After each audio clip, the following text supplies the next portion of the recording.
Mga senyales na pinaglalaruan ka lang nila. Una, madalas nila balewalain ang emotions mo. Kapag nag-open up ka ng nararamdaman mo, madalas nilang sabihin na masyado kang sensitive or huwag kang OA. Pangalawa, laging may kailangan sa'yo.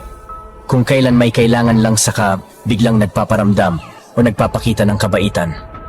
Pangatlo, hindi ka nila ipinakikilala sa close circle nila.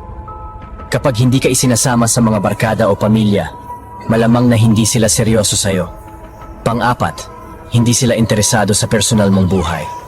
Kung hindi sila nagtatanong o walang alam sa mga bagay na mahalaga sa'yo, malamang na hindi sila ganoon kaseryoso sa'yo. Pang-lima, ginagamit ang insecurities mo laban sa'yo.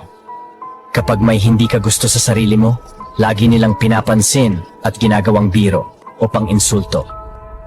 Pang-anim, hindi sila tumutupad sa pangako. Madalas silang mag-promise pero bihirang natutupad, kaya nawawala na ang tiwala mo. Pang-pito, walang respeto sa oras mo. Madalas silang late o bigla na lang nagkakansela kahit alam nilang naglaan ka ng oras para sa kanila. Pang-walo, kinakalimutan nila ang importanteng events sa buhay mo. Mga espesyal na okasyon, parang hindi nila maalala o parang hindi importante sa kanila. Pang-siyam, hindi nila kayang mag-celebrate ng tagumpay mo. Kapag may narating o na-achieve ka, parang hindi sila genuinely masaya para sa'yo.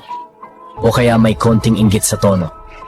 Pang-sampu, madalas ka nilang kinukumpara sa iba.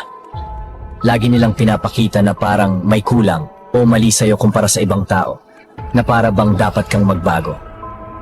Ayon sa mga pag-aaral, ang pagkakaroon ng toxic o hindi supportive na relasyon ay may malaking epekto sa ating mental health at self-esteem.